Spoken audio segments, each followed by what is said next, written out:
La MOE Senko SCC procède à une observation exhaustive des processus électoraux en République démocratique du Congo afin d'assurer l'intégrité des élections.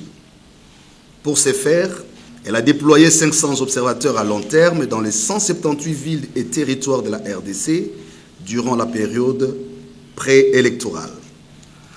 Les rapports et communiqués que nous avions produits durant l'observation de la première opération sur l'enrôlement et l'identification des électeurs nous ont permis aussi d'esquisser un nombre de difficultés, notamment le besoin d'éducation des électeurs parmi les parties prenantes.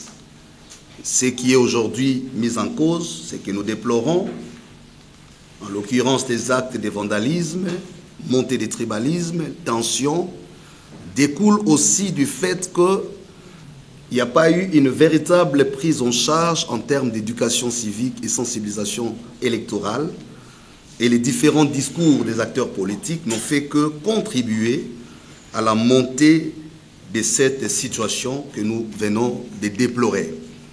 La MOE Senko SCC prévoit de déployer 25 000 observateurs citoyens pour l'élection générale de décembre 2023, dont 23 944 observateurs électoraux de court terme, 1056 observateurs de court terme de la compilation parallèle des votes et 500 observateurs de long terme qui sont des superviseurs, les coordonnateurs de la MOE. La MOE recevra également des mises à jour d'au moins 11 000 observateurs citoyens dans chaque province et ville de la RDC qui vont assurer ce que nous appelons la veille électorale. Ces observateurs utiliseront une liste des contrôles standardisés pour recueillir des informations sur la qualité du vote, du dépouillement et de l'annonce des résultats dans les bureaux de vote de toutes les provinces et villes où se dérouleront les élections. Le déploiement complet de la MOE Senko SCC lui permettra de fournir des informations précises et opportunes sur le processus de vote et les déploiements et de l'annonce des résultats dans le bureau, comme je viens de le dire. S'agissant du déploiement, elle déployera, cette MOE, un système de dépouillement parallèle. Au-delà de faire une observation classique, comme beaucoup les font, la particularité de notre MOE, c'est qu'il y aura les PVT. Et c'est une approche beaucoup plus scientifique et qui est utilisée dans beaucoup de démocraties modernes et qui ont fait des preuves en accompagnant la crédibilité des processus électoraux, mais aussi en contribuant dans la transparence et dans l'acceptation des résultats. Voilà pourquoi les observateurs stationnaires du PVT de la MOE seront déployés dans un échantillon proportionnellement représentatif de 1056 bureaux de vote dans les 26 provinces et 178 villes et territoires. Les observateurs citoyens du PVT formés et dûment accrédités par la CENI arriveront au bureau de vote qui leur a été assigné à 5 heures juste, puisque les bureaux vont s'ouvrir, ou les centres, à 6 heures. Vous comprenez que nous allons déjà nous déployer 1 heure avant pour commencer à observer et à constater les faits du début jusqu'à la fin. Recommandation à la CENI de veiller à ce que l'élection se déroule de manière transparente et crédible. La centrale électorale doit veiller à ce que tous les bureaux de vote ouvrent le même jour et le processus de compilation le jour du scrutin soit mené conformément à la loi électorale et ses mesures d'application afin d'éviter les plaintes de partialité et de légalité. De publier la liste définitive des électeurs inscrits par une décision sur son site web et l'afficher sur lieu de vote pour plus de transparence et de crédibilité.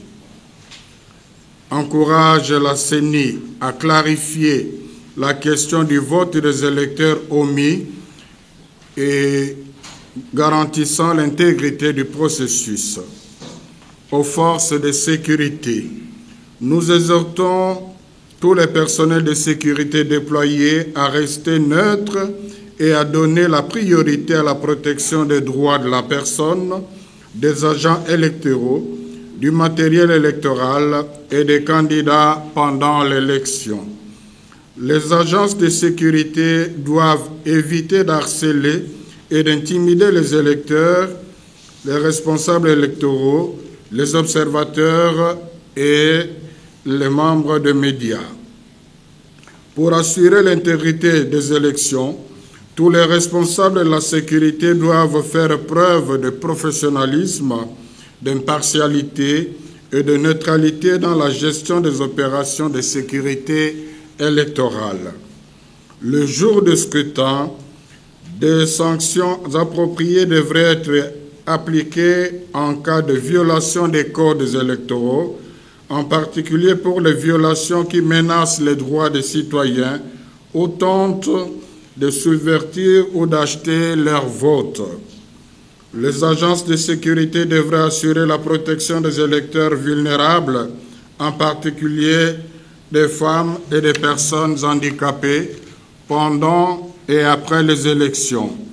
Ils doivent veiller à ce que les sanctions appropriées soient prises à l'encontre des fonctionnaires qui portent atteinte aux droits de vote des groupes vulnérables. Aux partis politiques et candidats. Nous appelons les partis politiques, les candidats et leurs partisans à rejeter l'achat et la vente de votes qui sapent grossièrement le processus démocratique. Les partis politiques devraient se faire concurrence sur base d'idées et de leur capacité à améliorer la vie des citoyens et non pour acheter des votes. Aux électeurs, nous appelons les électeurs admissibles à exercer leurs responsabilités civiques en votant pour les candidats de leur choix.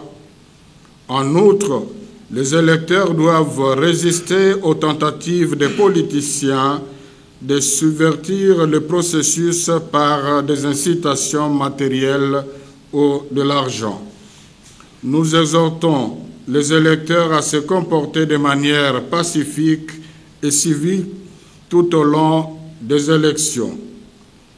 Nous encourageons les électeurs à faire preuve de vigilance dans les bureaux de vote et les centres de compilation afin de dissuader la fraude et la manipulation de l'élection.